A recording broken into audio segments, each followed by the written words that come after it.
시작해보죠. 지난 시간에 이제 모더니티에 대해서 이야기하면서 모더니티의 그 핵심적인 어휘로서 이제 모던이라고 하는 것들이 어떤 것인가, 왜 이런 개념들이 이제 생겨났는가라고 하는 것들을 좀 살펴봤죠. 일단 이제 모더니티라고 하는 말은 우리가 근대성이다라고 이제 이야기할 수 있는데, 지금 이제 우리가 시대적으로 지금 이제 현대를 이제 컨템포러리라고 하는 이제 현대를 이제 살고 있기 때문에 이제 이 근대라고 하는 거, 이 근대성이라고 하는 것의 그 연장선상으로서 이 근대라고 하는 말이 좀 쉽게 와닿지는 않을 거예요. 워낙 이제 너무 그냥 명확관야하다고 생각하기 때문에, 그러니까 우리가 이제 뭐 그 중세나 뭐 고대 도시들은 이제 여행할 때 그 느끼는 느낌, 얘네들이 이제 이렇게 살았었구나라고 할 때 우리가 지금 사는 것과 걔네들이 사는 것들이 좀 다르다는 그런 차이, 이런 어떤 시간적 차이를 나타내는 말이 이제 이 모던이라고 하는 말이라고 이야기를 할 수가 있어요. 제가 이제 93년도에 그 이제 루마니아에 계신 그 선교사님 댁을 한번 방문했었는데, 저희 교회에서 뭐 그 초청을 받아가지고 거기에 이제 루마니아 집시들이 많아요. 집시들이 많은데 거기 집시 사역을 하는 이제 선교사님이 저희 교회 이제 목사님을 초청을 해가지고 이제 세례식을 하는데, 이제 한 10대 명, 그러니까 이제 집시가 기독교를 믿는다, 이건 거의 그 기적에 가깝거든요. 근데 하여튼 뭐 따라가 봤어요. 이제 근데 거기는 집시들 집성촌이 있는데, 그 집시들은 이제 조혼 아시죠? 12, 10살 때 결혼을 해요. 그리고 이제 한 3대 정도가 이제 같이 살더라고. 근데 이제 거기에 이제 집이라고 해서 들어가는 거의 토굴 정도였어. 이제 토굴인데 그 밑에다가 이제 지푸라기 이렇게 짜놓은 거를 깔고 거기서 이제 생활을 하더라고요. 왜냐하면 집시들은 계속 이제 움직이니까, 그러니까 집을 뭐 짓지도 않고 그냥 뭐 빈집에 들어가 살거나 아니면 자기들끼리 이제 뭐 움막처럼 이렇게 살고 있는데, 그래도 이제 1993년도니까 뭐 아득한 옛날이긴 한데, 그래도 이제 대한민국에서 와가지고 그 구석기인들이 사는 모습을 제가 처음 본 거예요. 그래서 이렇게도 살 수 있구나. 이제 제가 어릴 때 뭐 70년대도 굉장히 어려웠지만, 대한민국이 아무리 어려워도 이제 이렇게 살아본 적은 없었는데, 이제 집시들이 이제 이렇게 사는구나 하면서 거기서 이제 시간적인 간격, 이 구석기 시대와 이제 현대라고 하는 이런 엄청난 이제 간격을 느끼는데, 자, 이제 이 모더니티라고 하는 말, 모던이라고 하는 말을 쓰는 사람들이 갖고 있는 충격이 좀 이런 거라고 생각을 하시면 될 것 같아요. 그러니까 이제 특별히 이제 과학혁명을 통해서 실질적으로 엄청난 형태의 이제 변혁들이 일어났는데, 그 변혁들을 보면서 이 변혁 이전과 그 이후의 삶에 대해서 이제 뭔가 이제 경계선이라든지 금긋기를 해야 되는데, 그 금긋기의 용어가 바로 이제 모던이라고 하는 거, 이제 모더니티라고 하는 특징을 갖는다라고 이제 이야기를 할 수가 있죠. 이런 이제 용어들이 특별히 그 이제 라틴어에서 처음으로 이제 조어가 됐고, 그 전화에는 이제 클라시쿠스 또는 이제 프롤레타리우스라고 하는 이제 말이 있었는데, 이제 이 클라시쿠스는 어떻게 보면 이제 그 사이의 귀족들이 가지고 있었던 이제 그 전통적인 문화 또는 이제 관습 뭐 이런 것들을 좀 이야기를 해볼 수가 있고요. 우리가 이제 고전이라고 이제 이야기할 수 있는 거, 그리고 그 최상위 계층에서 벗어난 다른 사람들이 살아가는 생활 양식을 우리가 이제 여기서는 프롤레타리우스라고 이야기하고, 이제 비천한이라고 이야기할 수 있죠. 뭐 예를 들어서 이제 그냥 일반 시민이라든지 아니면 노예들. 근데 이제 이때 당시에도 이제 그 시민이라고 하는 것은 남성들, 특별히 이제 전투에 참여할 수 있는 그런 사람들만 이제 시민의 자격을 이제 얻었었고, 그렇지 못한 사람들은 이제 노예나 여자나 이제 이런 사람들이 이제 프롤레타리우스라고 이제 이야기할 수 있는데, 이제 이런 사람들이 가지고 있는 그 문화적인 격차, 이런 것들을 좀 구분하기 위해서 이제 클라시쿠스라고 이야기가 있었죠. 그런 용어들을 좀 사용했다. 그리고 이제 이 말은 뭐 새로운 것, 최근 이런 것이 아니라 천박한 것과 고상한 것을 구분해주는 이제 개념적인 용어였다라고 이제 이야기를 할 수가 있어요.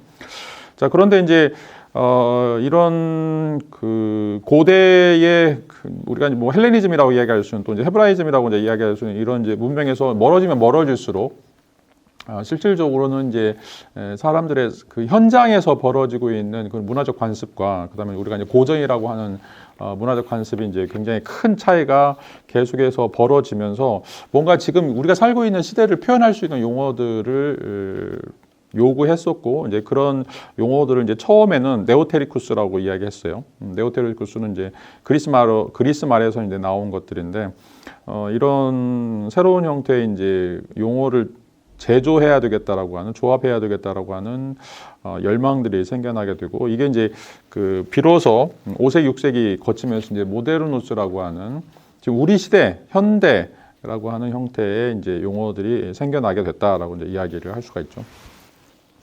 자, 그런데 이제 이게 뭐 특별히 큰 차이를 이제 보여지지 않고 이제 프랑스에서 특별히 17세기, 18세기까지 흘러오고, 근데 이제 17세기, 18세기에서 이제 여기가 이제 실질적으로는 이제 과학혁명에 직접적인 영향을 이제 입고 있는 그런 시대다라고 이제 이야기할 수 있죠. 이때 이제 등장했던 것이 신구 논쟁이다.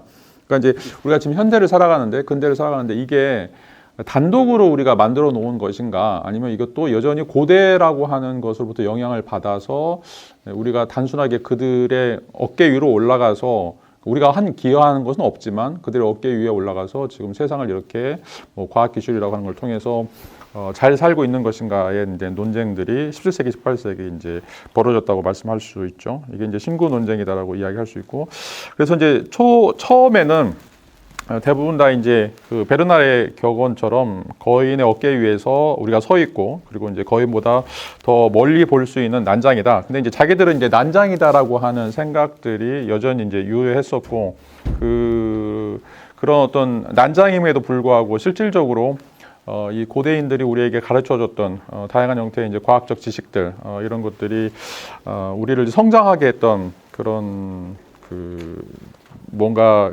기여를 했다라고 이제 생각을 하게 됐죠. 이런 내용들이 이제 17세기, 뭐 18세기까지 대부분의 이제 지식인들은 그래도 우리가 이제 뭔가 빚지고 있다, 고대인들에게 빚지고 있다라고 하는 이제 생각을 했습니다.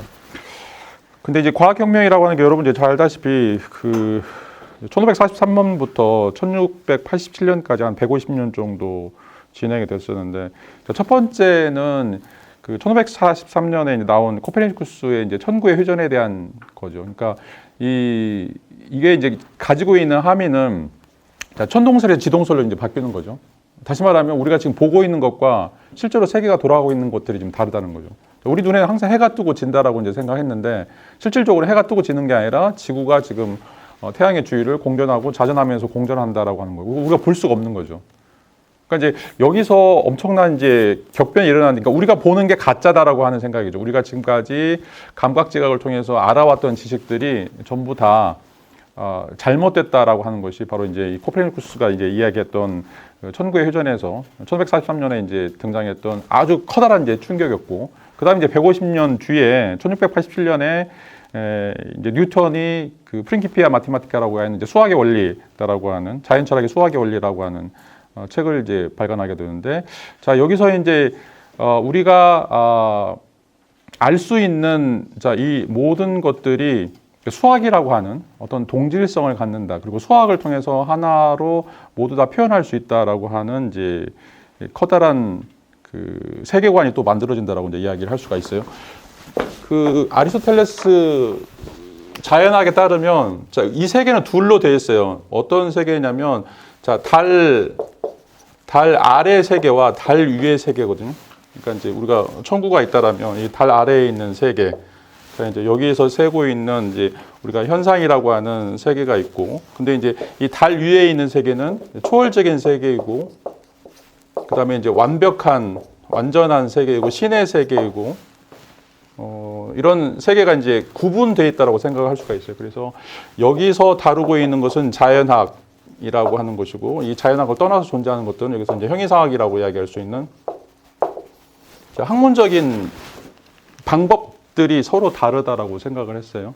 그러니까 이게 지금 깨진 거예요. 다시 말하면 수학이라고 하는 걸 통해서, 그러니까 뭐 수학을 통해서 또는 이제 뭔가 통계나 뭐 여기서 이야기하는 이제 역학을 통해서 이 세계와 이 세계가 똑같다라고 하는 거죠. 여기서 벌어지고 있는 일과 이 달 위에서 벌어지고 있는 일들이 전부 다 똑같다라고 하는 것들이고, 그것들은 실질적으로는 이제 물질이라고 하는 이런 방식이 움직여지는 기계론적인 방식이고 역학적인 방식이고, 그래서 지금 우리가 이제 신성시 해왔던 뭔가 이제 우리는 항상 천국이라고 하는 것도 천국 하늘나라라고 하는 것이 뭔가 위에 떠 있는 거라고 생각을 했었는데, 위에 떠 있는 거나 지금 아래에 있는 거나 전부 다 똑같다. 똑같고 그것들은 자연 법칙이라고 하는 것을 통해서 운행을 하고 있고, 그 자연 법칙이라는 건 우리가 수학으로 이해할 수 있는 것들이고, 그것들은 기계가 계산할 수 있는 그런 연역적인 체계다라고 하는 이야기를 하죠. 이게 이제 뉴턴이 1687년에 제시했던 이제 수학의 원리의 어떤 상징적인 의미다라고 이제 이야기를 할 수가 있습니다.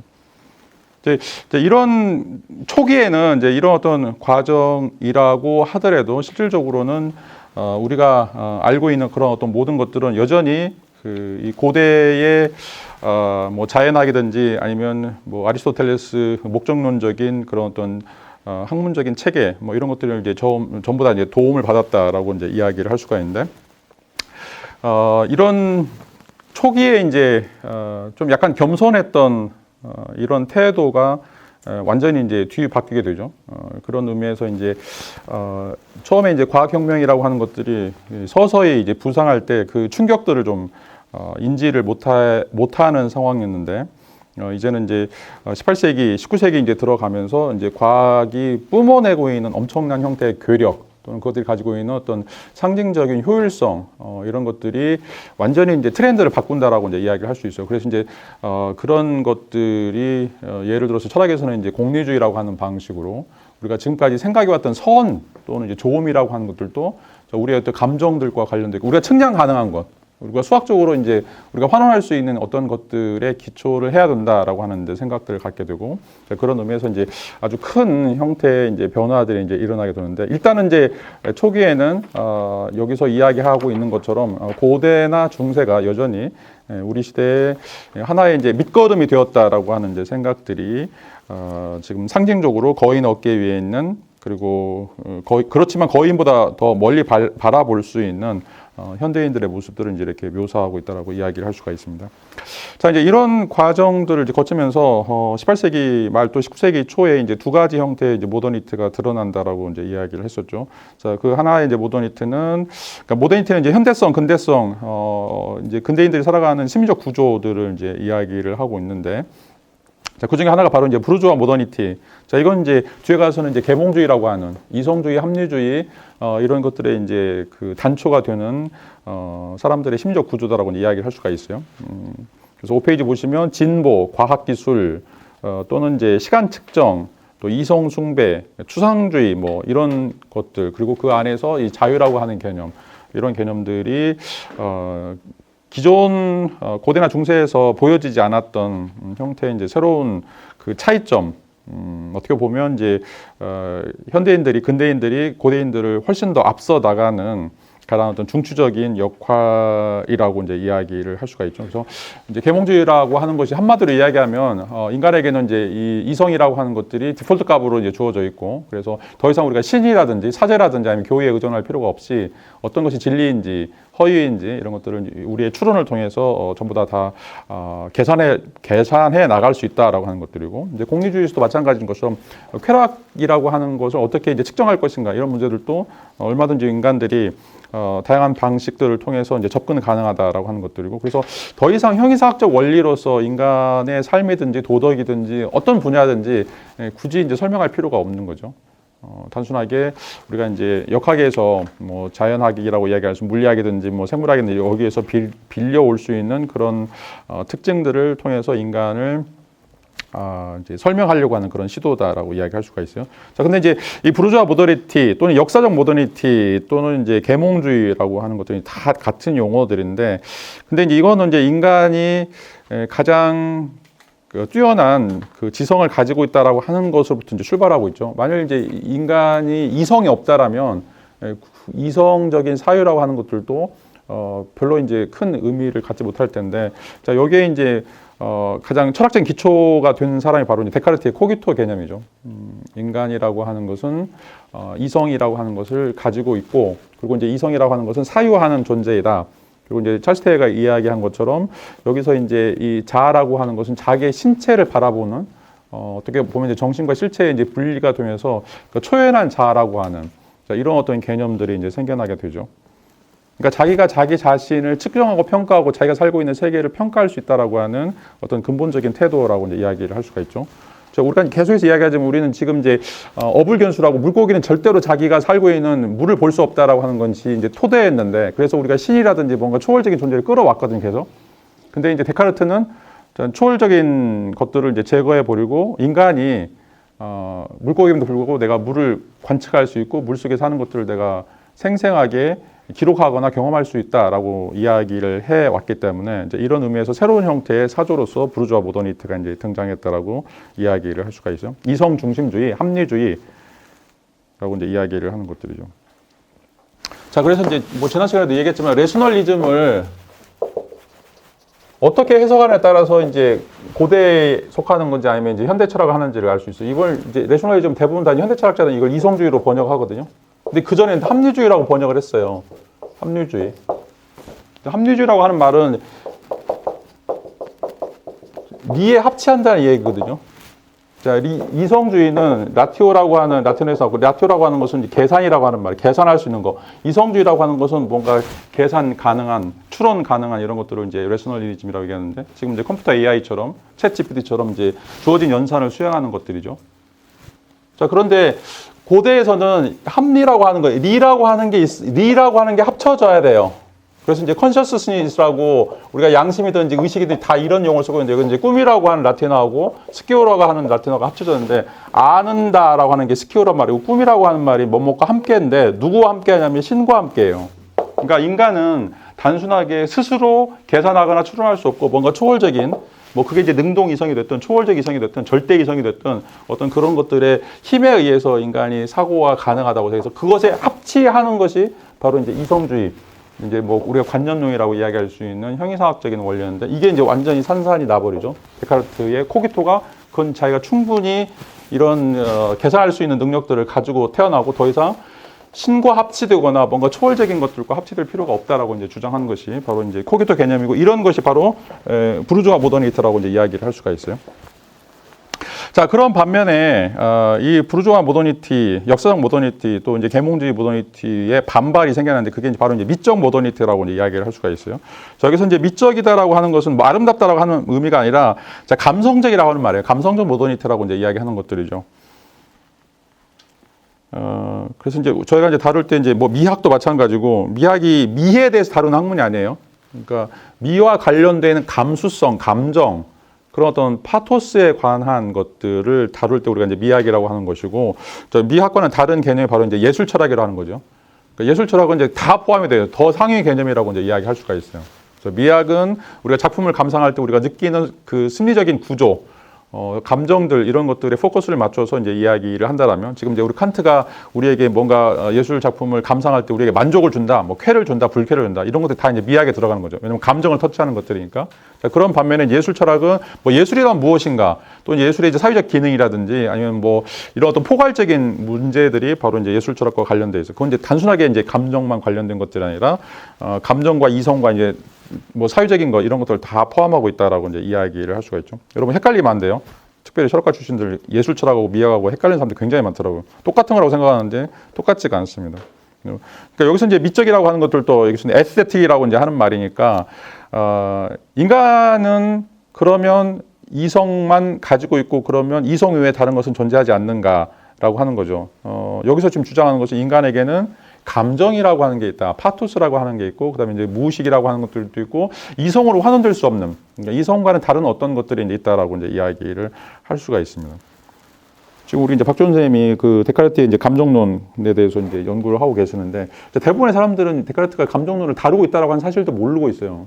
대부분 다 이제 데카르트는 이제 철저하게 이성론, 또 합리주의, 그래서 이제 우리에게는 코기토만 있다라고 이제 생각을 하고 있는데, 이게 이제 그 계몽주의 또 부르주아 모더니티라고 이제 이야기한다라면, 인간에게는 그것 말고도 여전히 이 감성이라고 하는 것들이 존재하고 있고, 그런 것들이 인간의 이성에 이제 영향을 더 미치고 있다라고 이야기를 할 수가 있죠. 우리는 스피노자도 이제 마찬가지로, 스피노자 같은 경우도 이제 코나투스라고 하는 말을 하죠. 코나투스. 코나투스는 이제 코노르라고 하는 라틴에서 나오는데 코노르 뭐뭐 하다, 시도하다라고 하는 try, attempt라고 하는 건데 자, 우리에게는 이 코나투스라고 하는 욕망, 충동 이런 것들이 있고 자, 그것이 이루어지는 과정이 이성이라고 생각을 해요. 그러니까 이제 이성이 먼저 있는 게 아니라 우리에게는 코나투스라고 하는 저런 어떤 감성적인 측면들이 있고 우리가 그 감성이 원하기 때문에 그 감성이 분출되기 때문에 그걸 우리가 이성화시키고 선이라고 이야기하고 뭔가 도덕으로 이제 만들어 간다라고 이제 이야기할 수 있는데 이제 이것이 바로 이제 이 부르주아 모더니티, 그러니까 인간을 무조건 다 이성화 시키려고 하고, 저런 방식의 이제 그 시스템화 시키려고 하는 그런 시도들에 대해서 이제 반발이 바로 이제 미적 모더니티라고 이제 이야기를 할 수가 있는데, 이제 이 미적 모더니티라고 하는 것이 인간에 대해서 어떤 새로운 형태의 시각을 이제 보여주려고 한다라고 이제 이야기를 할 수 있고, 이게 뒤에 가서 바로 이제 낭만주의로 이어지게 돼요. 그래서 인간에게는 이 감성적인 것들을 표현함으로써 단순하게 계산하는 것들이 아니라 뭔가 인간에게는 이제 여기서 이제 자연 개념을 끌어들이면서 새로운 형태, 그러니까 물리적 자연이 아니라 인간이 가지고 있는 무의식적 자연을 좀 이야기하는 거예요. 그걸 이제 찰스 테일러는 에피파니라고 이제 이야기를 하고 있죠. 신의 현현이라고 이야기하는데, 자, 이런 어떤 과정들이 이 모더니티의 이제 두 번째 입장이다라고 이제 이야기를 할 수가 있고, 이제 이런 것은 여기서는 근본적으로 부르주아적 태도다, 그러니까 반부르주아적 태도다. 다시 말하면 이성 중심주의, 합리주의적인 것에 대한 반대로서 등장하는 것이다라고 이제 이야기를 할 수 있고, 많은 사람들이 이제 시민들이 대부분 다 이제 부르주아적 모더니티를 가지고 있었는데, 왜냐하면 이제 이때 이제 보편 교육이 등장하면서 많은 사람들이 이제 중등 교육, 고등 교육을 받고 다 이제 세뇌가 됐죠. 우리도 지금 마찬가지인데 이제 뭐 대학까지 나오게 되면 대부분 다 정형화된 형태의 이제 사고들을 하게 되죠. 이제 그런 것들이 여기서 이야기하는 이제 부르주아 또는 이제 중산층이라고 이제 이야기하는데, 이런 중산층이 가지고 있는 상식적인 수준, 그러니까 상식적인 수준의 이제 지적 척도, 이것들에 대한 반대. 그래서 이제 모든 걸 다 이성적으로 생각하려고 그러고 합리적으로 계산하려고 하는 이런 어떤 방식들. 그러니까 이제 AI를 생각해 보세요. AI는 무조건 AI가 기능하려면 알고리즘이 있어야 돼요. 그러니까 타겟이 주어지면 그 타겟에 대해서 내가 밥을 먹고 싶다, 빨래를 해야 된다, 아니면 뭐 청소를 해야 된다면 그 타겟에 대해서 실질적으로 여러 가지 형태의 이제 빨래하는 방식이라든지 밥 먹는 방식이라든지 있을 텐데 그것들의 순서도가 있어야 된단 말이죠. 그러니까 인간이 그렇게 사냐? 그렇지 않다는 거죠. 이 미적 모더니티에 따르면 인간은 합리적인 것보다는 굉장히 이제 비합리적인 활동들을 많이 한다라고 이제 이야기를 할 수 있죠. 애들한테도 이제 항상 했던 애들, 지금 그 담배 피면 담배 100가지 발암물질이 있는데 왜 담배 피냐? 니네가 합리적으로 생각하면 절대로 담배 펴서는 안 된다. 근데 담배를 핀단 말이죠. 마약하는 것도 마찬가지고. 그러니까 다 죽을 거라고 생각 안 하고, 니네 담배 피면 지금 폐암률이 흡연이 폐암을 발생할 수 있는 확률이 높고 폐암의 70%가 다 담배 때문에 죽는 건데 나는 예외가 될 거다? 그런 생각이죠. 나는 그 예외의 30%에 속한다. 웃기는 거죠. 근데 뭐 이런 일들이 너무 이제 종종 일어나죠. 저도 이제 삼성 지금 뭐 5만 원, 4만 원대로 떨어졌는데 8만 5천 원대 제가 이제 주식을 투자했는데 그때 뭐 10만 간다. 뭐 그게 뭐 모든 증권사의 합리적인 대안들을 이야기했었는데 이제 이상하게 돌아가잖아요. 그러니까 이제 인간이 살아가는 게 굉장히 합리적이지도 않고 어떻게 보면 이제 인간이 감당할 수 없는 어떤 일정한 형태의 또 다른 세계, 그러니까 물리적 세계가 아닌 또 다른 세계. 그래서 우리가 여기를 자연이라고 이야기하고 있고 또 무의식이라고 이제 이야기하는 것이 이 물리적 자연으로 환원될 수 없는 것들이 존재한다라고 이제 이야기를 할 수 있죠. 그런데 계속해서 반복적으로 이야기하지만 지금 이제 우리가 4가지 힘이 있고 원소 주기율표에는 113가지의 원소들이 있지만 그건 5%밖에 안 되고 나머지는 암흑물질, 암흑에너지라고 하는 것이 지금 우주를 덮고 있다는 거죠. 자, 이제 이렇게 우리가 알 수 없는 어떤 세계들, 알 수 없는 세계들을 우리가 어떻게 보면 그 세계 안에 살고 있는데 무조건 우리가 그냥 지금까지 합리적인 수학으로 알아가는 그런 어떤 체계들로 이것들을 받아들인다라고 하는 것은 실질적으로 인간을 다 설명할 수 없는 것이다라고 하는 것이 바로 미적 모더니티의 이제 태동이다라고 이야기를 할 수가 있어요. 자, 그리고 이제 이 부르주아 모더니티가 갖고 있는 이제 한계들을 이제 지적하면서 미적 모더니티라고 이제 이야기를 할 수가 있는데, 5페이지 보시면 이제 무덤 너머의 기억들에서 이런 어떤 모더니티를 받아들이게 됐을 때, 사람들이 이제 자연에 대한 어떤 숭고함, 또 이제 전설적인 중세의 장엄함, 자, 이런 것들이 이제 다 사라지게 되고, 자, 근대 생활, 여기서 이제 근대 생활이라는 건 키치적인 삶을 이제 이야기하는 것들이죠. 키치적인 사람들이 가지고 있는 천박함, 진부함들이 이제 계속해서 보급이 된다라고 이제 이야기를 할 수가 있어요. 지금 이제 뭐 틱톡도 그렇고 페이스북도 그렇고 다 뭔가 쇼츠 들어가면 지금 아파트 하고 있어요. 그러니까 좀 생각을 해보세요. 지금 지난 시간에도 얘기했던 것처럼 이제 가곡도 없어졌고, 그다음에 애들 동요도 부르잖아요. 그러니까 뭐 어른부터 아이에리까지 다 아파트 하고 있어요. 자, 이게 이제 모르겠어요. 이제 부르주아 모더니티에 이제 이 사람들이 봤을 때 이제 진부성이다라고 이제 이야기를 할 수가 있는데, 뭔가 우리가 이제 이 고급 문화를 잊어버린 거죠. 고급 문화를 이제 잊어버린 것이다라고 이제 이야기를 할 수가 있어요. 그래서 여기서 이야기하는 것처럼 뭐 세관 건물의 여관이라든지 뭐 이런 어떤 비속성, 이런 것들이 지금까지 우리가 알고 왔던 이제 숭고라고 할 수 있는 뭔가 장엄하고 엄청난 이런 형태의 이제 문화들을 더 이상 유지하려고 하지 않는 이런 측면이라고 이제 이야기를 할 수가 있죠. 그래서 이제 우리가 이제 여러분들 막 돈이 있으면 막 클래식 콘서트를 가거나 뭐 발레를 가거나 이런 사람들 거의 없죠. 그런 것들 뭐 시간 낭비라고 생각하거나 아니면 이제 돈이 아깝다라고 이제 생각하는 이런 양식의 이제 세계관들이 바로 이제 이 부르주아 모더니티에 의해서 발생된 것이다. 왜냐하면 이제 계속 가성비를 따지거든요. 가성비를. 이제 그러다 보면 어떻게 보면 이제 지금까지 우리가 가지고 왔던 그런 문화들에 대해서 뭔가 이제 그 산술적인 계산을 하게 되고, 그런 의미에서 이제 천박하게, 그러니까 조금 돈을 들이고서 내가 즐길 수 있는 그런 것들을 이제 찾게 된다라고 이제 이야기를 할 수가 있어요. 자, 6페이지 보시면 이제 그런 의미에서 이 두 모더니티 사이의 갈등이 엄청나게 이제 고조가 되었다라고 이제 이야기를 할 수 있고, 자, 이제 이 운동을 이제 이끌었던 사람들이 바로 이제 낭만주의 운동이, 처음에 이제 낭만주의 운동이다라고 이제 이야기를 할 수가 있어요. 이 낭만주의 운동이라고 하는 것들을 이제 시작하게 되고, 이 낭만주의 운동은 이 중산층이 가지고 있던 이제 전형적인 속물 근성, 지난 시간에 얘기했던 것처럼 이제 이 블레셋 사람들이 가지고 있던 근성 들을 좀 타파하려고 하는 그런 어떤 시도다라고 이제 이야기를 할 수 있고, 이런 어떤 낭만주의 운동, 또 낭만주의 시인, 뭐 낭만주의 산문에서 여기서 이제 새로운 형태의 자연 개념, 초월적인 형태의 이제 자연 개념, 그렇지만 이제 기독교적인 것과는 다른, 지금까지 우리가 이제 알고 왔던 그런 것과는 이제 다른 형태의 이제 자연 개념들을 끌어내게 되죠. 근데 이제 그것도 실질적으로 명확하게 이제 자연이 X다라고 이제 보여주는 것이 아니라, 이걸 이제 그렇게 하면 이제 다른 사람들이 이제 우리가 이성으로 다 오리엔테이션 했는데 그게 없다라고 하는 걸 이제 이미 알고 있는데, 그거에 대해서 지금 다시 뭔가 이제 뭐 창세기에 나오는 그런 어떤 자연을 이제 보여주면 실질적으로는 사람들이 믿지 않죠. 그래서 이제 이 그 낭만주의 운동에서 보여주려고 하는 이제 자연은 자기 목적적인 자연이라고 이제 이야기하는데, 자, 자기 목적적 자연이라고 하는 건 이제 배열이나 구조를 통해서 또는 이제 대조를 통해서 보여주는 거예요.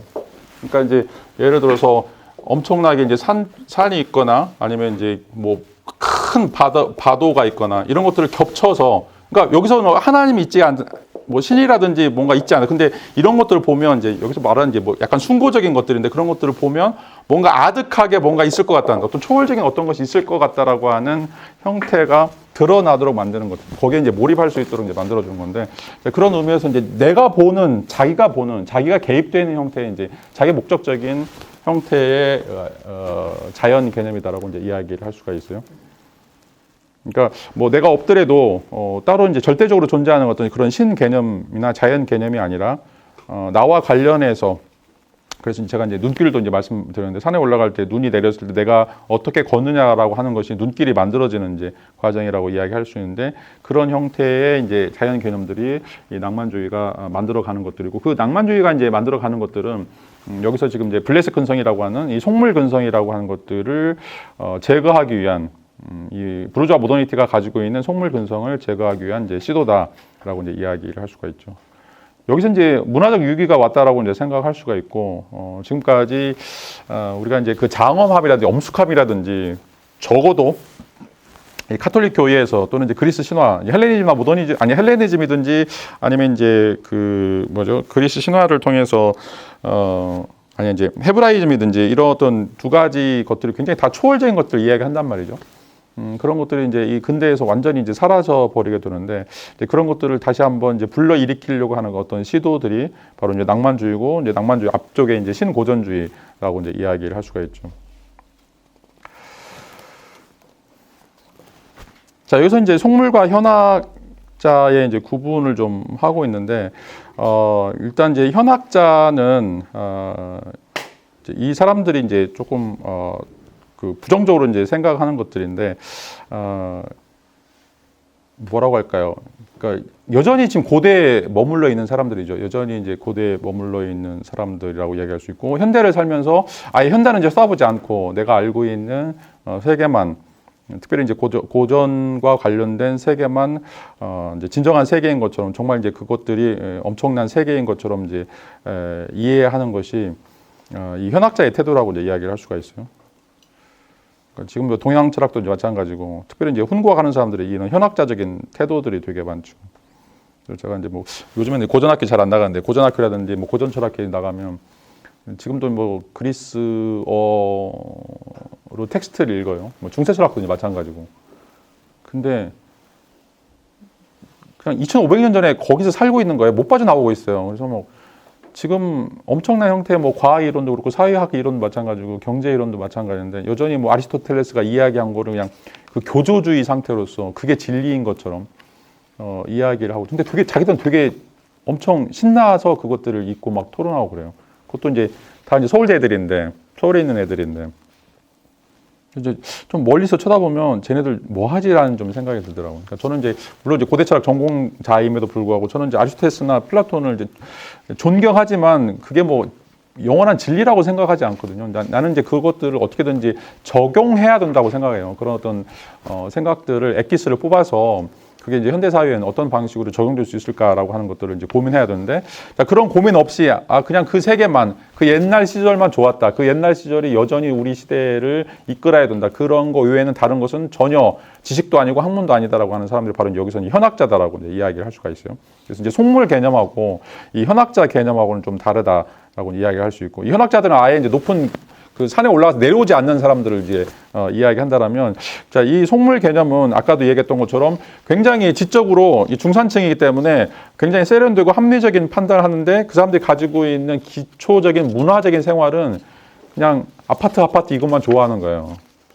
그러니까 뭔가 좀 더 고민하고 더 세련되고 숙련되고 뭔가 그 시간 투자해서 이 고급 문화를 익히려고 하기보다는, 그러니까 이제 유명 대학 나왔고 굉장히 IQ도 좋고 뭐 좋은 직업을 가지고 있는데 불구하고 그 원초적인 그냥 초딩 입맛을 가지고 있는 사람들, 이런 사람들이 바로 이 속물 근성을 갖고 있는 사람이라고 이제 이야기를 할 수가 있죠.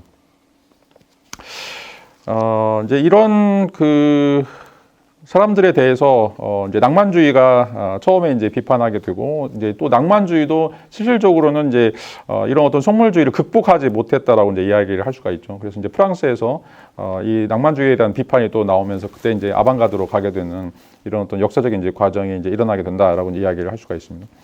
독일에서는 이제 이런 어떤 속물주의에 대해서 1983년도, 40년도 이제 급진 그룹이 이제 등장하면서 낭만주의 이제 이런 것들을 비판하고 나오게 되고, 이런 방식에서 이제 다양한 형태로 이제 논의들이 이제 진행된다라고 이제 이야기를 할 수가 있죠.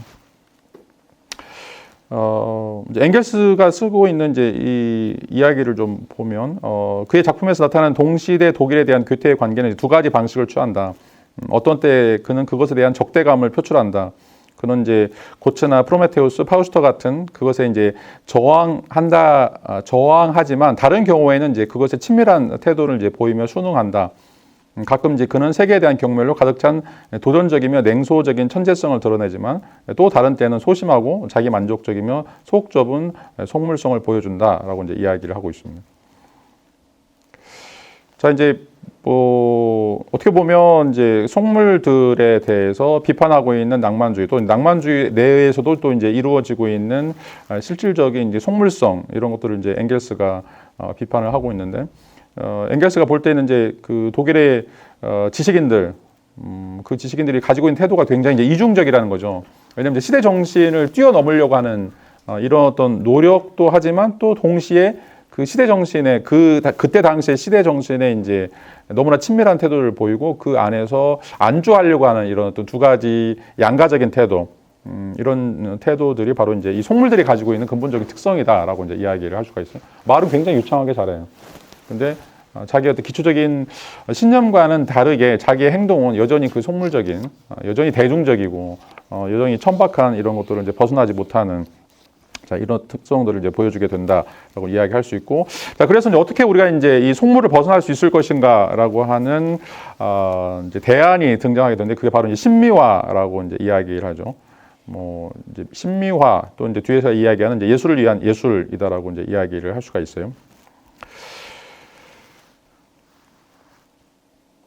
자, 이런 이제 부르주아 정신 상태, 이 부르주아 모더니티라고 하는 합리성, 이성 또 그러면서 이제 실질적으로 밑바닥에서는 이제 속물적인 어떤 본성들이 일어나게 되는데 이제 이것에 대한 미학적 저항이 신미화로 이제 이루어지게 된다라고 이제 이야기를 할 수 있고 이런 것들이 이제 정치적 급진주의의 형태들을 이제 띠게 된다라고 이제 이야기를 할 수가 있습니다.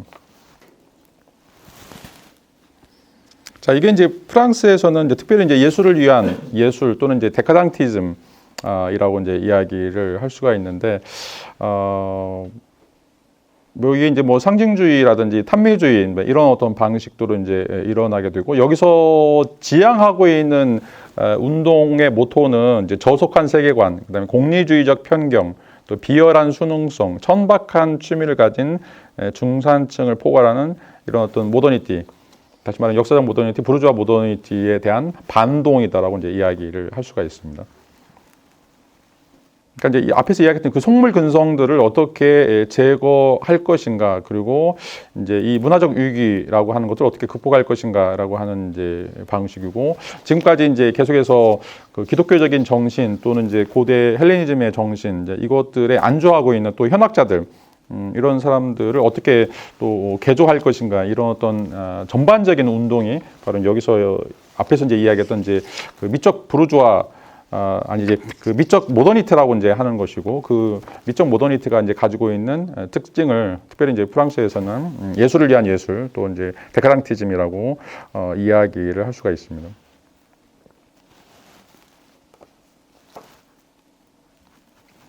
자, 이제 뭐 예술을 위한 예술 말 자체는 뭐 어떻게 보면 이제 칸트가 이야기하고 있는 이제 목적 없는 한목적성, 또 무관심적 관심이라고 하는 것들과 유사한 것처럼 보여요. 왜냐하면 이제 예술을 뭔가 이제 예술이라고 하는 것은 이제 기존에 있었던 어떤 도덕적 교훈이라든지 아니면 형이상학적 지식이라든지 이런 것들을 이제 전달하는 하나의 수단으로서 예술이 존재하는 것이 아니라, 여기서 이제 예술이라고 하는 것은 뭔가 이제 그 초월적인 자연을 지향하거나 아니면 예술 자체를 위한 형태가 이제 돼야 된다라고 이제 이야기를 하기 때문에, 자, 이런 의미에서 세속에 이바지하는 세속적 가치들을 뭔가 꾸미거나 아니면 그것들을 사람들에게 이제 그 교훈적인 방식으로 전달하려고 하는 이제 이런 것들로부터의 분리다라고 이제 이야기를 할 수가 있습니다. 그런 의미에서 이제 칸트가 판단력 비판에서 이야기하는 이제 목적 없는 한목적성이라든지 무관심적 관심이라고 하는 것과 이제 연관이 된다라고 이제 이야기를 할 수가 있는데, 자, 그런데 이제 여기서 이제 등장하고 있는 이제 예술을 위한 예술은 실질적으로 칸트가 이야기하려고 하는 것들과는 좀 다른 개념이다라고 이제 이야기를 할 수가 있어요. 자, 왜냐하면 이것이 근본적으로 타겟을 삼고 있는 것은 부르주아 계층이라는 거죠. 부르주아 계층이고 부르주아 모더니티이기 때문에, 특별히 이제 부르주아가 갖고 있는 자본주의라고 하는 거, 또 공리주의라고 하는 거, 자, 이런 것에 대한 증오감으로 이제 변화가 되게 됐다라고 이제 이야기를 하고 있고, 그런 의미에서 이제 자본주의 사회에서 또 공리주의에서 이야기하려고 하는 상업적 가치로서의 예술, 또 어떻게 보면 이제 그 세속적인 즐거움을 줄 수 있는 예술, 그 만족을 줄 수 있는 그런 예술에 대한 도전이다라고 이제 이야기를 할 수가 있죠. 그런 의미에서 이제 미의 무용성이라고 하는 새로운 개념이 이제 받아들여지게 됩니다. 그래서 이제 예술을 위한 예술이라고 하는 것은 뒤에 가서 나오겠지만 이제 반예술, 반미학으로 가게 되는. 그러니까 이제 말 자체는 약간 이제 칸트적인 코노테이션을 가져서 뭔가 이제 초월적이고, 그다음에 또 순수 예술이고 이제 이런 것들로 가게 되는 것처럼 보이지만, 실질적으로 이제 그것들이 사용되고 있는 최전선에서는 그 자본주의에 대한 비판, 또 속물 공리주의에 대한 비판으로 가기 때문에, 미가 자본주의에 이바지하거나 공리주의에 이바지하는 것을 절단하려고 하는, 그것들을 전복시키려고 하는 그런 시도이기 때문에 자, 그런 의미에서 우리가 가지고 있는 키치적인 의미에서의 이 미의 개념들을 완전히 무효화시키는 어떤 작업이다라고 이제 이야기를 할 수가 있어요. 자, 그래서 이제 고티에 같은 경우에는 아무 쓸모 없는 것이야말로 진정한 아름다움을 갖는다. 그러니까 유용한 모든 것을 초월한 것이다라고 이제 직접적으로 십자포화를 던지고 있죠.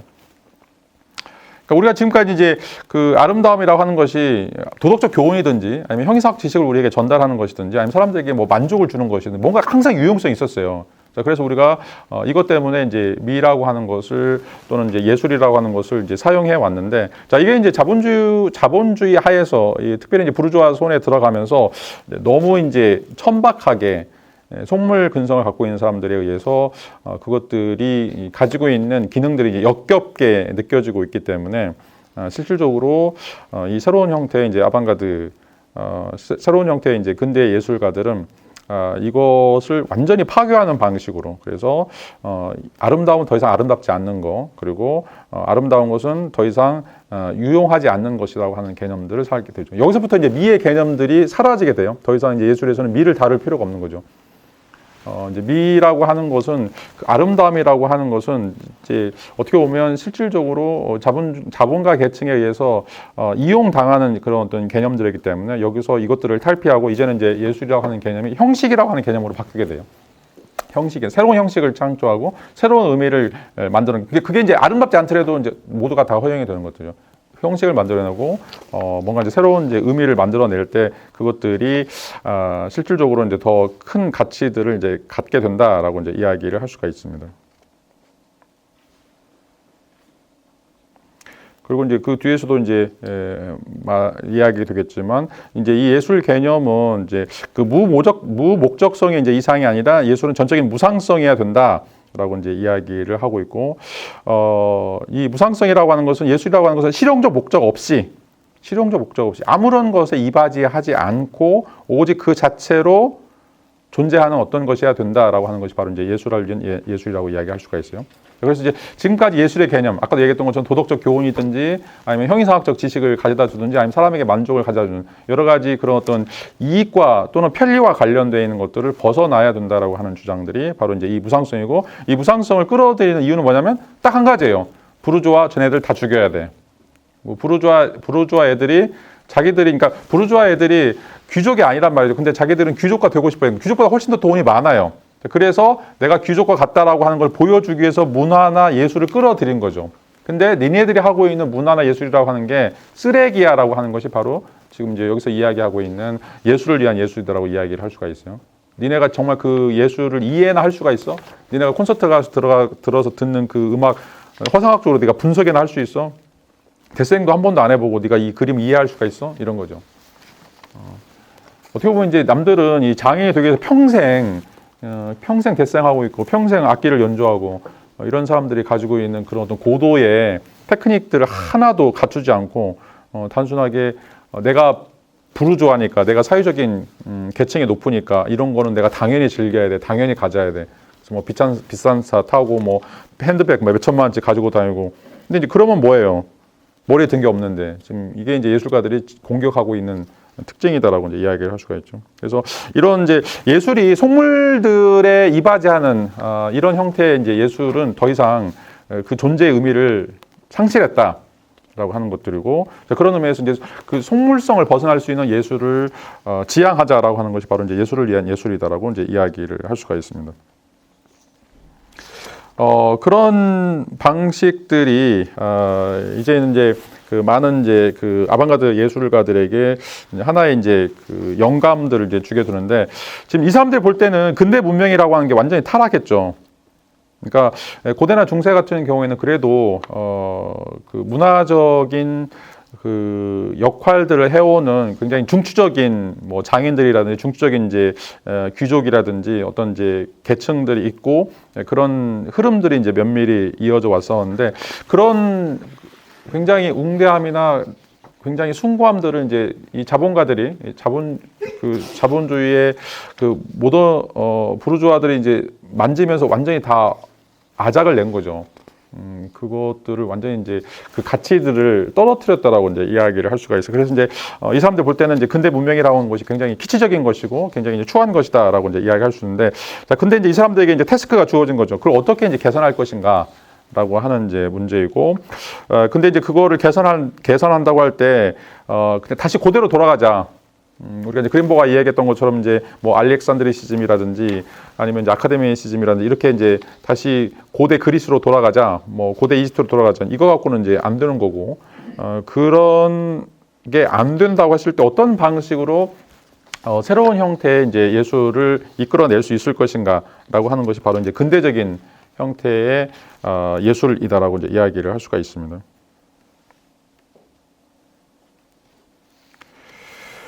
그래서 이제 고태에는 이제 이런 얘기하는데, 우리가 그간 그림같이 아름다운 것과는 전혀 어울리지 않는다고 간주해온 기찻길, 증기선, 영국의 과학연구, 중앙난방, 공장 굴뚝, 그리고 온갖 기술적 장비들로 갖추어져 있는 그대로의 문명을 받아들여 왔다라고 하는 것은 말할 필요도 없다라고. 그러니까 이제 어떻게 개선할 것인가라고 하는 문제와 관련해서 이제는 그 초월적인 어떤 실제들을 끌어오려고 할 필요가 없이 지금 우리가 살고 있는 삶의 현장에서 어떤 방식으로 그러니까 물론 아름다움이라고 하는 개념은 없었지만 그 예술이 이 사회를 순화시키고 이 사회를 개혁할 수 있을 것인가라고 하는 것들을 이제 고민해 보자라고 이야기하고 있고, 이제 그런 것이 지금까지 우리가 기존에 알고 있었던 그런 아름다움과 전혀 이제 무관한 것이다라고 할지라도 실질적으로 그런 것들을 통해서 우리가 이제 하나씩 개선해 나가야 된다라고 이제 이야기를 할 수가 있죠.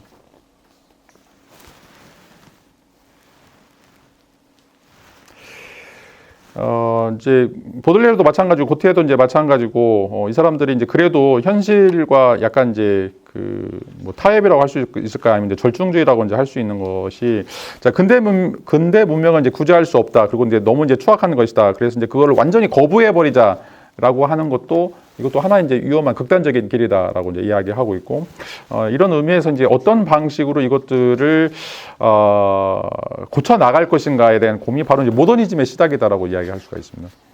모더니즘의 시작. 그래서 이제 모더니즘이 이제 한 세 가지 정도로 이제 나눠 볼 수가 있는데, 여기서처럼 이제 너무 추하니까 모든 걸 다 제거해 버리고 그냥 초월적인 거로 가자라고 이제 이야기하면 이제 뭐 추상주의라든지 아니면 뭐 초현실주의라든지 이쪽으로 이제 가버리는 경우들이 있고요. 또 이제 한쪽에서는 왜 이제 근대 문명이 추한 거냐? 절대 추하지 않다. 이거를 우리가 적극적으로 수용해야 된다라고 하는 것이 바로 이제 미래파에서 이야기하는 그 과학 기술을 이제 아예 그 예술 속에 들어오도록 이제 요청을 하는 것들이죠. 이제 그런 이제 두 번째 또 극단이 있고, 이제 세 번째가 바로 이제 고티에처럼 어떻게 고칠 수 있을까? 여기서 존재하는 그런 예술들을 어떤 방식으로 좀 승화시킬 수 있을까라고 하는 이제 고민들이 있게 된다라고 이제 이야기를 할 수가 있습니다. 이제 모더니티가 등장하면서 실질적으로 이제 낭만주의자들이 이제 이 세상을 포기하고 어떻게 보면 이제 자신들만의 자연, 자신들만의 이제 인간, 자, 이런 현상들을 이제 추구하게 되는데, 이걸 여기서 이제 도피주의라고 이제 이야기를 할 수 있죠.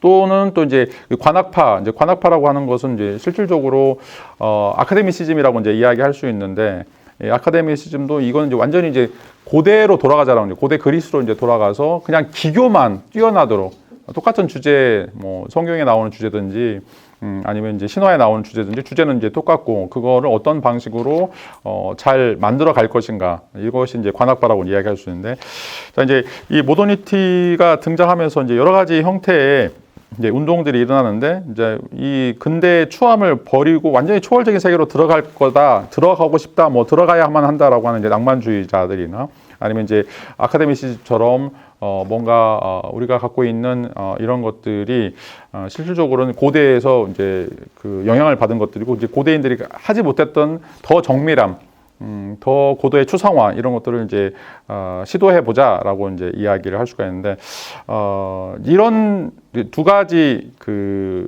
운동들에 대해서 이제 또 여기서 이야기는 이제 유럽식 모더니즘이에요. 유럽식 모더니즘은 어떻게 이것들을 탈피할 수 있을까라고 하는 이제 내용들이고, 이게 바로 이제 그 예술을 위한 예술, 또는 이제 데카당스, 또는 이제 뭐 반미학, 반예술이라고 하는, 자, 프랑스에서 시작된 새로운 형태의 이제 아방가르드 운동이다라고 이제 이야기를 할 수가 있습니다.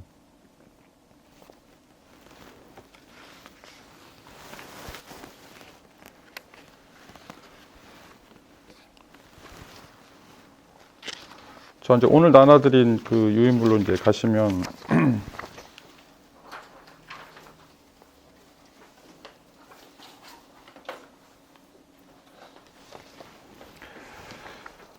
그 보들레르는 이제 지금 보들레르의 개념을 가지고 저희가 좀 계속 살펴보고 있는데, 자, 보들레르는 이제 우리가 첫 시간에 얘기했던 이제 스탕달이 이야기하는 낭만주의 개념을 이제 받아들이고 있다라고 이제 이야기를 할 수가 있습니다. 스탕달은 이제 이 낭만주의라고 하는 것은 우리의 행복과 관련되어 있다라고 이제 이야기를 할 수가 있는데, 그래서 보들레르는 이제 행복을 추구하는 습관적인 방식들만큼 많은 종류의 미가 존재한다라고 이제 이야기를 하고 있고, 이런 의미에서 이 미라고 하는 것, 예술이라고 하는 것을 행복과 연결시키는, 자, 이런 어떤 시도를 좀 보여주고 있어요. 자, 이게 이제 전반적으로 프랑스에서 일어나고 있는 미적 모더니티의 이제 출발점이다라고 이야기를 할 수가 있죠.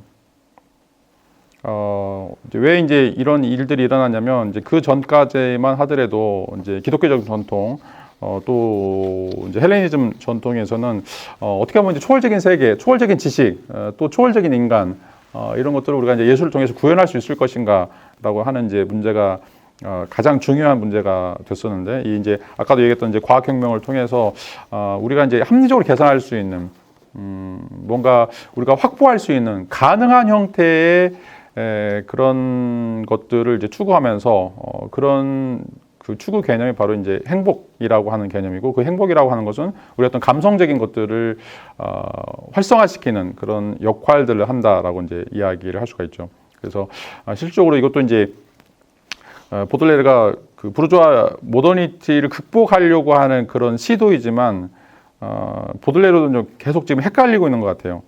그래서 이 부르주아 모더니티도 일정 부분 수용을 하고, 그 다음에 또 동시에 고대가 가지고 있었던 그런 형이상학적 개념도 일정 부분 수용하고, 그러니까 이제 그 이유는 이 감정이라고 하는 파토스라고 하는 것들이 뭔가 우리가 활용할 수 있는 명확한 어떤 특수성을 갖지 못하기 때문에 이제 벌어지는 것이라고 이제 생각할 수가 있습니다. 그러니까 이제 이 감정이라고 하는 것, 또 이제 무의식이라고 하는 것들이 이제 어디로 튈지 모르는, 어떻게 보면 굉장히 이제 그 막연한 것이라고 할 수가 있기 때문에, 그걸 이제 어떤 방식으로 드라이브를 걸 것인가라고 하는 것과 관련해서 여전히 보들레르는 이제 이 과학혁명이라고 하는 이 자연주의적인 방식에도 손을 좀 걸고 있고, 또 동시에 고대의 유산, 전통적인 유산으로서 기독교나 또는 이제 그 헬레니즘의 생각도 좀 이어받고 있다라고 이야기를 할 수 있기 때문에, 그런 의미에서 낭만주의 개념을 좀 끌어들이고 그런 의미에서 미를 이제 행복과 연관시킨다라고 이제 이야기를 하고 있습니다.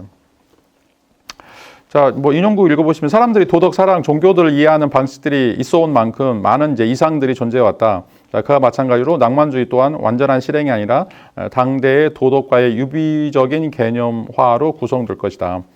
따라서 무엇보다도 자, 과거 예술가들에게 알려져 있지 않거나 멸시되어 온 자연의 측면들과 인간의 상황들을 아는 것이 필요하다. 낭만주의에 대해서 이야기하는 것은 근대 예술에 대해서 이야기하는 것, 즉 예술이 이용할 수 있는 모든 수단들에 의해 표현되는 친밀함, 정신성, 색채, 무한성을 향한 열망에 대해서 이제 이야기하는 것이다라고 이제 이야기를 하고 있죠. 자, 이제 각 시대마다, 보들레르에 따르면 이제 각 시대마다 다양한 형태의 이제 이상들이 있었고, 그 이상들이 어떻게 보면 이제 그 시대의 미를 형성해 온 것이다라고 이제 이야기를 할 수가 있습니다. 그런데 우리가 지금 살고 있는 이 근대, 이 모더니티라고 하는 삶을 살아가고 있는 이 근대에서는 이제 어떻게 살아야 되는가라고 하는 이제 고민들을 하게 되는데, 여기서 우리가 이제 그 뭔가 중요하게 생각해야 될 것은, 과거의 예술가들에게 알려졌지 않거나 멸시되어진 자연의 측면, 인간의 상황들이 중요하다라고 이제 이야기하고 있죠. 이제 이런 의미에서 이 과거와의 단절이 어떻게 보면 우리가 지금 이 시대를 살아가기 위해서 가장 필요한 조건이 된다라고 이제 이야기를 할 수가 있죠.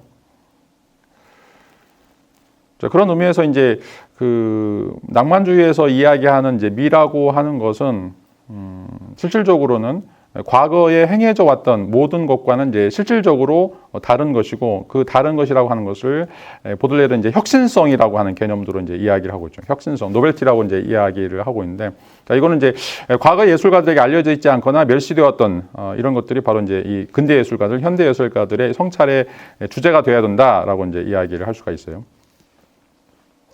자, 근데 이제 이게 또 역설적인 게 뭐냐면, 낭만주의가 바로 행복과 관련되어 있고, 미와 관련되어 있고, 이제 그런 것들이 바로 이제 혁신성이다라고 이제 이야기하는데, 자, 이 낭만주의가 정말로 낭만주의가 되기 위해서는, 진정한 형태의 이제 낭만주의가 되기 위해서는 반낭만적인 것이 돼야 된다라고 이제 이야기를 하고 있어요. 낭만주의가 가지고 있는 여러 가지 근본적인 특징들이 있는데, 그 낭만주의가 가지고 있는 것들을 진짜로 실현하기 위해서는 반낭만적인 것이 되어야 된다라고 이제 이야기를 하고 있는데, 이제 그런 의미에서 이제 혁신성을 이야기하는데, 이제 그거를 좀 설명해 놓은 것이 바로 이제 빅토르 유고하고 들라크루아의 이제 비교라고 이제 이야기를 할 수가 있어요. 자, 둘 다 이제 프랑스를 대표하고 있는 낭만주의자들인데, 자, 이제 그 빅토르 유고는 이제 여러분 잘 알다시피 이제 레미제라블 뭐 이런 작품을 이제 쓴 것이고, 그 들라크루아는 이제 그 그림 보시면 알 거예요. 뭐 자유 여신상에 나오는 그 뭐 국기 들고 가는 이제 프랑스 혁명을 보여주고 있는 이런 장면들이 이제 있는데, 이 둘이 낭만주의의 선봉이지만 자기가 생각할 때는 나는 이제 만일 나의 낭만주의 정신 들라크루아를 이 운동의 정점에 놓는 것이다라면 그것은 당연히 빅토르 유고를 배제한다라고 이제 이야기를 하고 있습니다. 그러니까 이제 진정한 낭만주의라고 하면 빅토르 유고하고 들라크루아가 이제 달라지게 되는데, 그 달라지는 것은 이제 빅토르 유고 같은 경우에는 낭만주의라고 하는 의미에서 인간이 가지고 있는 어떤 파토스적인 감성적인 이런 것들을 좀 이야기하는데, 자, 빅토르 유고는 항상 교훈적이에요. 도덕적인 메시지를 가지고 있어요. 그래서 뭐 프랑스 혁명이든지 아니면 사회적인 어떤 문제라든지 이런 것들에 대한 이슈들을 계속해서 이제 이야기를 하고 있다라면, 자, 들라크루아 같은 경우에는 실질적으로 그런 어떤 사회적 메시지로 해석될 수도 있지만, 그것을 벗어나려고 하는, 지금까지 이제 우리가 가지고 왔던 어떤 전통적인 것들을 전부 다 이제 분쇄하고 어떤 새로운 형태의 그 사조, 새로운 형태의 어떤 느낌들, 이런 것들을 이제 심어 보려고 하는 그런 어떤 시도가 바로 이제 똑같은 낭만주의자이지만, 도덕적 메시지라고 하는 여전히 지금 전통적인 방식의 사고 방식의 기초에서 뭔가 그 낭만주의를 전개하려고 하는 빅토르 유고하고, 자, 이제 낭만주의고 그런 의미에서 기존에 왔었던 이제 여러 가지 형태의 그런 전통들을 철저하게 그 전복시키려고 하는 그런 어떤 시도. 자, 이게 이제 들라크루아의 이제 차이점이다라고 이제 이야기를 할 수가 있습니다. 자, 이제 들라크루아 이제 유고를 구별시켜 주는 것은 이제 보들레르가 생각하는 낭만주의의 개념의 이제 핵심인데, 보들레르가 생각하는 낭만주의는 반낭만주의라고 이야기할 수가 있는데, 자, 그것은 능란성, 교묘성, 숙련성에 대립되는 창안성, 천재 소박성, 모험적 상상력이다라고 이제 이야기를 하고 있죠. 자, 이제 여기서 능란성, 교묘성, 숙련성이라고 하는 건 이제 지난 시간에 얘기했던 것처럼 이제 아카데미즘이라고 이야기할 수가 있는, 또 알렉산드리즘이라고 이야기를 할 수가 있죠. 그러니까 주제는 항상 똑같아요. 도덕적인 메시지, 형이상학적인 지식. 근데 그걸 어떻게 더 세련되게, 더 장엄하게 묘사할 것인가, 어떤 기술적인 테크닉적인 면에서 이 능란성, 교묘성, 숙련성을 이제 이야기를 하는 거죠. 그러니까 장인 정신이라고 이제 이야기를 할 수가 있죠. 더 풍부한 형태의 그 손재주들을 보여주는 것이 바로 이 이제 빅토르 유고가 이제 보여주고 있는 특징이다라고 이제 이야기를 할 수가 있죠. 그런 반면에 이제 들라크루아 같은 경우에는 이제 그냥 반항하라고 이제 이야기를 할 수가 있는데, 반항하인 이제 이유는 그가 갖고 있는 창안성, 소박성, 이제 모험적 상상력이라고 이제 이야기할 수 있는데, 들라크루아는 아카데미라고 하는 이 관학파가 가지고 있는 기본적인 그림을 어떻게 그려야 돼라고 하는 것을 벗어나려고 하는 그런 시도라는 거죠. 그러니까 이제 관학파에서는 이제 신고전주의처럼 굉장히 정밀하게, 굉장히 웅장하게 그림을 이제 그리고 굉장히 자세하게 뭐 신화적 모티브라는 성경에 나오는 이제 모티브들을 이제 보여주는 것이다라고 이야기할 수 있는데, 그런 의미에서 이제 이 장중한 양식이라고 하는 건 어떻게 이제 사람들에게 그 위풍당당한 모습을 보여줄 수 있을 것인가라고 하는 것들이 이제 그 아카데미의 기준이라고 이제 이야기를 할 수가 있어요. 자, 근데 이제 드라큘라 같은 경우에는 그걸 완전히 벗어나죠. 그리고 드라큘라 그림 같은 경우에는 이제 아랍인들을 묘사하는 경우가 되게 많이 있어요. 아예 새로운 거로 가버리는 거죠. 그러니까 기존에 있었던 기독교적인 모티브도 아니고, 그 다음에 이제 그리스의 신화 나오는 이제 모티브도 아니고, 오히려 이제 전혀 유럽인들이 상상하지 못했던 그 아랍인들의 풍속도, 아랍인들이 가지고 있는 어떤 특징들을 이제 이야기를 한다라고 이야기를 하고 있죠. 그리고 이제 대부분의 작품에서 여러분도 한번 이제 인터넷 찾아보시면 알겠지만 굉장히 그 격앙된 감정들을 표현을 많이 해요. 근데 그 안에는 도덕적 교훈도 없고 형이상학적 원리도 없어요. 그런 걸 전혀 다루려고 하지도 않아요. 그러니까 이제 낭만주의가 처음에 이제 모티브가 됐던 거, 아까도 얘기했던 것처럼 에피파니라고 이야기하는 지금까지 이제 무너졌던 기독교 이후에 무너졌던 어떤 형태의 새로운 자연 개념, 어떤 이제 형이상학적 실제 개념을 이제 뭔가 인간의 감정을 통해서 드러내려고 하는 건데, 여전히 그게 교훈적이고 지식이고 어떤 일정한 형태의 이제 패턴들을 갖고 굉장히 그게 장엄하고 숭고하고 이런 것들이 이제 있어야 되는데, 이런 것들에 대해서 이제 보들레르는 정말 진정한 형태의 낭만주의는 오히려 반낭만적인 것이 되어야 된다. 그런 것들 전부 다 제거해야 된다. 단순하게 그냥 그 감정만 폭풍우처럼 밀려오는 그런 형태의 이제 엄청난 형태의 그 감정적인 동요, 이런 것들이 이제 진정한 형태의 그 낭만주의다라고 이제 이야기를 할 수가 있죠. 역동적이고 개성적이고 뭐 이런 것들. 근데 이제 자꾸 이제 그런 것들을 엮어가지고 뭔가 도덕적 교훈이든지 형이상학적 지식들을 이끌어 가려고 했던 것들이 바로 이제 낭만주의, 일반적인 형태의 이제 낭만주의라고 이야기할 수 있고, 그런 사람들을 이제 가장 대표적으로 여기서 이제 빅토르 유고를 뽑고 있는데, 이런 것들을 이제 벗어나야 된다라고 이야기를 할 수 있고, 그것들이 바로 이제 창안성, 소박성, 상상력이다라고 이야기하는 것들이에요. 자, 이제 모더니티에 대한 가장 이제 완벽한 설명은 꽁스탄틴 기가 이제 근대적인 삶의 화가에서 이야기하는 것들인데, 여기서 이제 모더니티는 이제 직접성, 일시성 또는 감각적인 현재다라고 하는 거. 직접적인 거, 일시적인 거, 감각적인 것들이다라고 이제 이야기를 할 수가 있어요. 자, 모더니티는 일시적인 거, 우발적인 거, 즉흥적인 것으로부터 예술의 반이면 나머지 반은 이제 영원한 것과 불변적인 것이었다라고 하는 것들이죠. 그러니까 이제 어떻게 보면 이제 그 나머지 반, 영원하고 불변한 것들이 이제 그 낭만주의 사조의 가장 근본적인 테마다라고 이제 이야기를 할 수가 있는데, 보들레르는 이제 이 낭만적인 것들이 정말로 낭만주의인 것이 되려면 이 영원한 거, 불변적인 것들을 제거해 버리고, 우발적이고 일시적이고 감각적인 현재들을 우리가 더 지향해야 된다라고 이제 이야기를 할 수가 있습니다. 그 다음 주 보시면 이제 이런 일시적이고 무상한 요소에 대해서 이제 사람들은 되게 거부감 갖죠. 그래서 이제 비난하고, 이런 게 뭐 그림이야? 이런 게 그냥 뭔가 이제 예술적인 혼을 담고 있는 것 같지 않기 때문에 그렇다라고 이제 이야기를 할 수가 있는데, 오히려 이제 이런 것들이 훨씬 더 중요하다라고 이제 이야기를 하고 있죠. 이제 마지막 줄 보시면 거의 모든 경우에서 우리의 독창성은 시대가 우리 감정들에 각인해주는 각인으로부터 나온다. 중요한 게 감정이고, 그 감정이 어떤 감정인가, 우리 시대가 우리에게 보여주고 있는 그런 어떤 각인이다. 그러니까 우리가 우리 시대를 바라보면서 느끼는 여러 가지 형태의 그런 어떤 감정들, 그런 감정들을 전혀 도덕적이거나 형이상학적이거나 뭔가로 엮지 않고 그것들을 그냥 줄기차게 뽑아내는 거, 이런 것들이 바로 소박성이고 모험적인 이제 상상력이다라고 이야기를 할 수가 있죠. 물론 이게 이제 나중에 너무 이제 깊이 나갔을 때 우리가 이제 데카당스라고 이야기할 수 있는 퇴폐주의, 뭔가 이제 한계가 없어지는 것들이죠.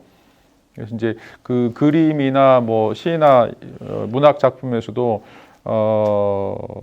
이런 우리가 느끼는 그런 감정들을 적나라하게 이제 묘사하는 그런 의미에서 이제 뭐 이번에 한강 씨가 받은 노벨상 받는 것도 이제 이런 큰 틀에서 보면 예술적 가치를 이제 갖는다라고 이제 이야기를 할 수가 있죠. 올드보이처럼 우리가 이제 이건 도덕적인 것이 아니야, 이건 형이상학적인 거 아니야. 그래서 자꾸 감추고 싶은 우리의 어떤 심리적 태도, 그런 것들을 완전히 까발리는, 그리고 이제 그런 것들을 상징화시켜서 이제 보여주려고 하는 어떤 시도가 바로 이제 드라큘라가 이야기하고 있는 정말로 진정한 형태의 이제 낭만주의다라고 이제 이야기를 할 수가 있죠.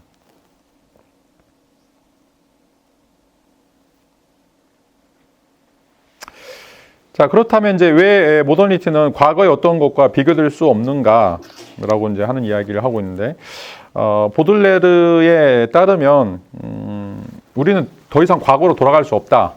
과거로 이제 돌아갈 수 없다라고 하는 이야기는 실질적으로, 이제 고전주의에서 보여주고 있는 이제 그리스 헬레니즘적인 사유든지 아니면 기독교적인 이제 사유 방식이든지, 자, 이런 것들이, 이제 더 이상 우리가 살고 있는 시대에 이제 유의미하지 않기 때문에 그렇죠. 유의미하지 않은 이유는 아까도 얘기했던 것처럼 이제 그 부르주아 모더니티가 있기 때문에 그런 거죠. 이제 기독교도 마찬가지인데 지금 이제 진화론이라고 하는 게 완전히 이제 뭐 학교 교육뿐만 아니라 그냥 지식인이면 진화론이라고 하는 것들이 진리다라고 생각을 하는데, 지난번 이제 인권위원장 그 청문회 할 때도 이제 그런 질문이 나오는데, 거기 이제 질문하는 사람도 전도사예요. 그 국회의원. 이름은 밝히지 않겠습니다. 네. 자기도 전도사인데 자기는 지구 나이가 46억 년이라고 믿고 있고, 이 진화라고 하는 것이 사실이다라고 이제 이야기하는 거죠. 근데 이제 갈등이죠. 하나님이 태초에 인간을 창조했다. 그리고 그렇게 되면 지구의 역사는 6천년밖에 안 된다. 왜냐하면 이제 계보학으로 따져보면 이제 아담과 하와부터 시작하면 그 정도밖에 안 된다고 생각하죠. 자, 이제 여기서 이제 갈등이 생기는 것들이죠. 그렇기 때문에 이제 성경의 역사가 그러니까 인류의 역사가 6천년밖에 안 된다. 그리고 이제 신이 인간을 창조했다라고 이제 말은 못 하는 거죠. 실질적으로. 목사이긴 하지만, 내가 이제 이런 이제 갈등들이 바로 이제 왜 과거로 못 돌아가는가, 이 예술가들이 왜 과거로 돌아갈 수 없는가, 그거가 이제 마찬가지. 왜냐하면 그 과거로 돌아가는 것 자체가 이제 어떻게 보면 그 과학혁명이 가지고 있는 그 유용성, 과거에는 없었던 그 무지한 사람들이 살았던 그런 어떤 세계관들을 반영하는, 그래서 자꾸 이제 기독교를 폄하하거나 아니면 이제 그 기독교에 대해서 혐오하는 사람들이 갖고 있는 것이 이제 고대 근동 세계관이다라고 하는 것들이죠. 기독교라고 하는 거는 고대 근동 세계관이다. 그러니까 뭐 2,500년 전, 3,000년 전에 그 뭐 베두인들이 가지고 있었던 그 굉장히 소박한 형태의 세계관들 여전히 지금 21세기에 그걸 기독교인들이 성서라고 해서 믿고 있어야 되느냐, 그걸 따라야 되느냐, 이제 이런 어떤 비판들이 이제 있는데, 하여튼 이제 뭐가 됐든지 간에 왜 모더니티가 계속해서 이 시대를 뛰어넘어야 되는가라고 할 때 이런 그 딜레마가 이제 놓여 있다라고 이제 이야기를 할 수가 있습니다. 자, 보들레에 따르면 과거로부터 살아남은 것은 이제 다양한 연속적인 모티브들, 모더니티의 이제 표현에 불과하다. 과거에도 계속해서 이제 근대성, 현대성이라고 하는 것 있었다라고 하는 것들이죠. 그 이제 그런 의미에서 각각의 이제 모더니티는 독특한 이제 예술적 표현을 갖는다라고 하는데, 근데 이제 왜 못 돌아가냐면 이것들을 연결해 줄 수 있는 연결고리가 존재하지 않기 때문에 그렇다라고 이야기할 수가 있어요. 그러니까 이제 과거에 굉장히 훌륭한 것도 있고 장엄한 것도 있고 굉장히 좋은 것도 있는데, 그걸 우리가 이제 계속 그 지금 답습해서는 안 되는 이유가 뭐냐면, 그게 이제 맥락 없이 존재하기 때문에 그렇다라고 하는 것들이죠. 그러니까 키츠가 갖고 있는 특징이 그것들이죠. 인문사회관을 이제 뭐 조선시대의 양식으로 지어놨는데 이게 무슨 의미가 있어요? 우리가 조선시대가 아닌데. 그러니까 그리스 신화에 나오는 이제 그 동상들, 자, 이건 원래 다 신전에 있었던 것들이고, 근데 지금 다 박물관에 있어요. 그러니까 그리스 신을 믿는 게 의미가 없는 거예요. 그런 것들이 이제 사라진 거기 때문에, 이런 의미에서 이제 연결고리가 전혀 존재하지 않기 때문에, 자, 과거에 있었던 그 혁신적인 것, 또 과거에 있었던 천재적인 것, 과거에 있었던 이제 우리 아름답다라고 하는 것들은 여전히 이제 그 수명에 다했다라고 이제 이야기를 할 수 있고, 그런 의미에서 예술가는 과거로부터 아무것도 배울 수 없다라고 이제 이야기를 하고 있어요. 자, 그래서 우리가 이제 어떻게 해야 될 것인가? 그 문제는 이제 동시대 예술가에서는 현존하는 미의 특성을 우리가 추구해야 된다라고 이야기하는 거죠. 동시대 예술가에서는 현존하는 미의 특성. 다시 말하면 이 부르주아 모더니티를 살아가고 있는 사람들이 고민해야 될 것은 지금 우리에게 필요한 미가 무엇인가? 지금 우리에게 필요한 예술이 무엇인가? 이런 것들을 이제 고민해야 된다라고 이야기하는 것들이에요. 그리고 이것은 부르주아 모더니티를 극복을 해야 돼요. 지금 이제 어떻게 보면 이 자연 세계에서 물리학이든지 아니면 이제 물리주의라든지 자연주의적인 사고방식을 가지고 있는, 그래서 합리성 뭐 이런 어떤 계몽주의적인 사유를 갖고 있는 사람들을 우리가 어떻게 납작하게 누를 수 있을 것인가, 어떻게 그런 사람들을 그 뛰어넘을 수 있을 것인가에 대한 고민들이 바로 이제 예술가들이 가져야 될 근본적인 성찰이다라고 이제 이야기를 할 수 있죠. 이런 의미에서 예술가는 창조적 상상력이 필요하다. 창조적 상상력이 필요하다. 그리고 이제 그 상상력의 고유한 기능은 우리의 모든 독창성의 진정한 원천인 지금, 모던이라고 하는 지금에 집중해야 된다라고 이제 이야기를 하고 있죠. 그런 의미에서 이제 보들레르가 이야기하는 모더니티는 이제 현재성 속에서 현재하는 것이다. 말이 굉장히 어렵긴 하지만 지금 이제 이 시대에서 어떻게 이 시대를 뛰어넘을 것인가라고 하는 것들을 고민한다라고 이야기를 할 수가 있어요. 그러니까 이게 이제 굉장히 중요해요. 이제 여러분들이 헷갈리시면 안 되는 게 지금 모더니티가 이제 부르주아 모더니티와 이제 미학적 모더니티로 이제 나눠져 있는데 지금 이 세계를 지배하는 것은 거의 99%가 다 이제 부르주아 모더니티고 그래서 합리주의, 계몽주의, 이성주의 이런 어떤 수학이 지배하는 사회인데 자 여기서 우리가 어떻게 삶을 살 것인가에 대한 고민이 바로 이제 미적 모더니티라고 이제 이야기를 할 수가 있어요. 미적 모더니티는 이 부르주아 모더니티를 따라가자는 게 아니에요.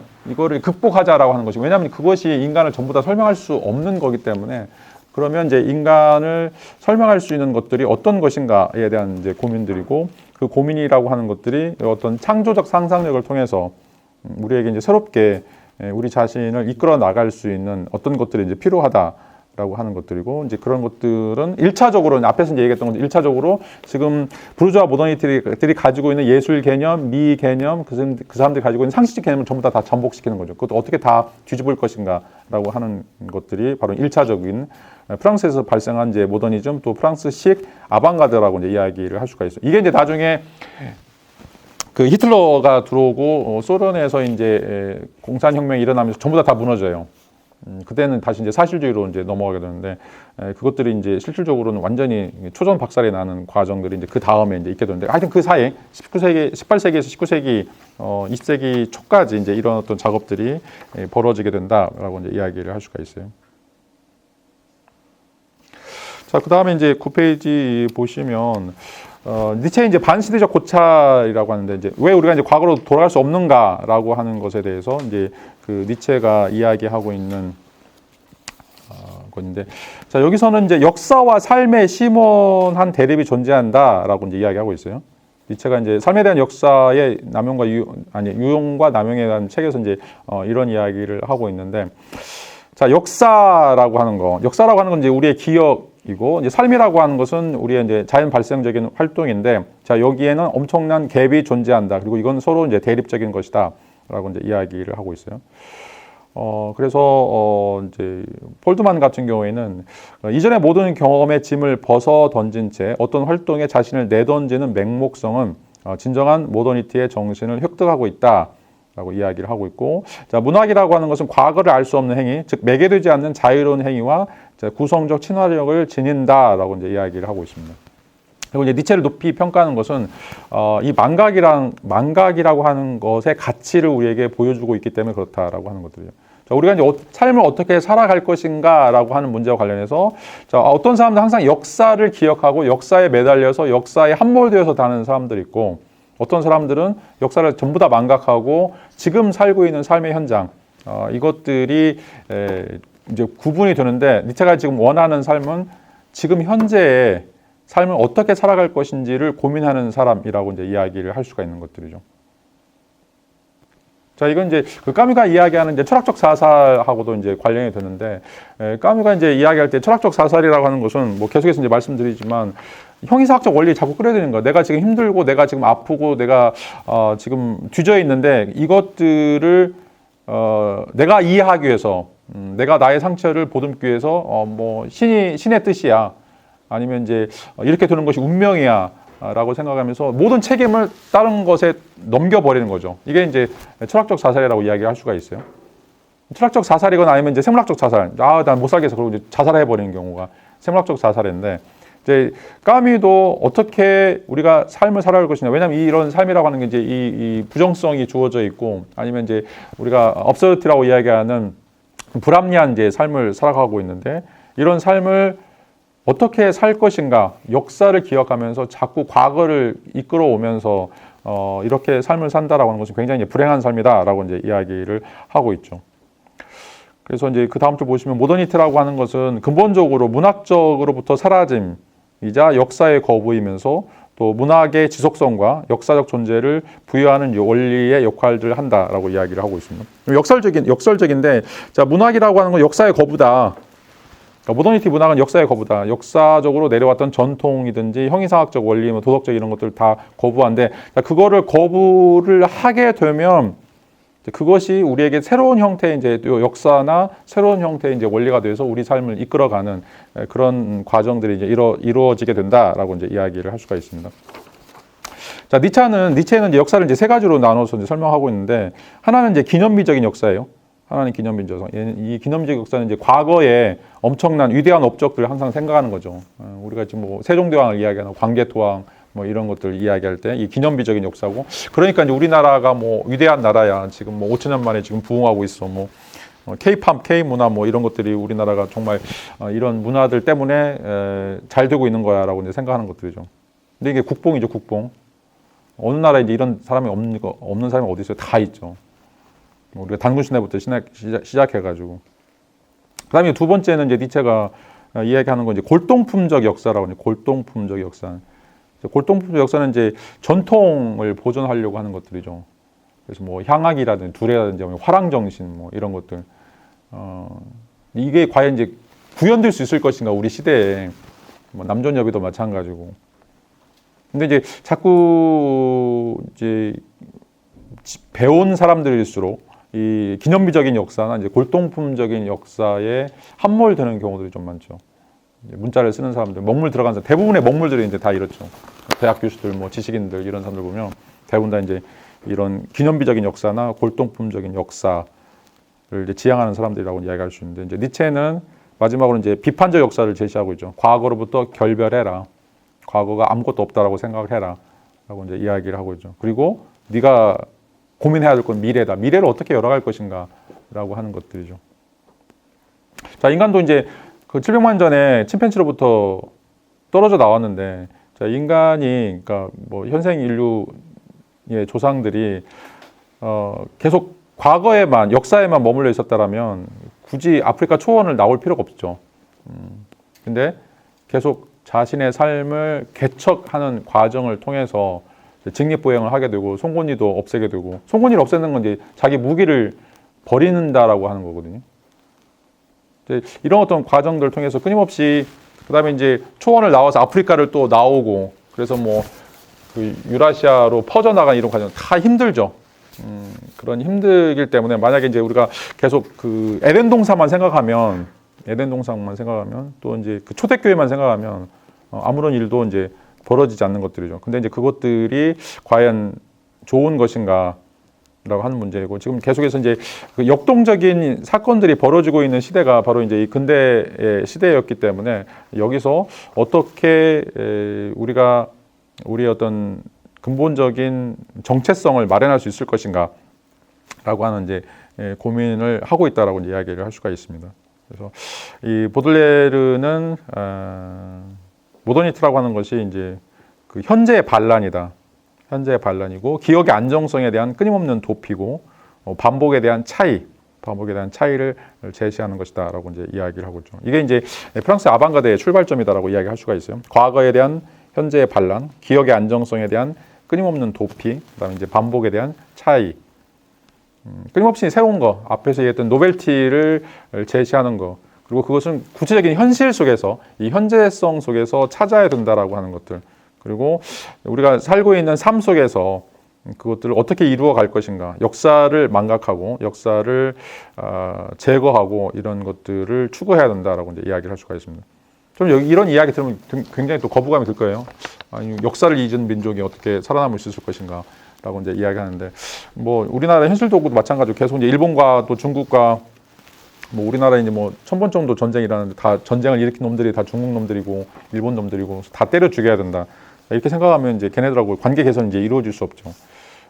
마찬가지로 지금 뭐 어마어마한 그 역사적인 기념비적인 작품들이 고대나 중세 때 있어 왔지만, 지금 이제 과학혁명 이후에 새로운 형태의 현재가 생겨났고, 이 현재 이제 대부분의 사람들이 이 부르주아 모더니티 때문에 속물이 되어가는 이 상황에서 어떻게 우리가 다시 한번 자아, 인간성, 또 문화라고 하는 것을 재건설할 수 있을 것인가에 대한 고민이 바로 이제 보들레르가 던지고 있는 모더니티란 무엇인가, 그리고 이 모더니티를 어떻게 극복할 수 있을 것인가에 대한 하나의 이제 그 문제 제기다라고 이야기를 할 수가 있습니다.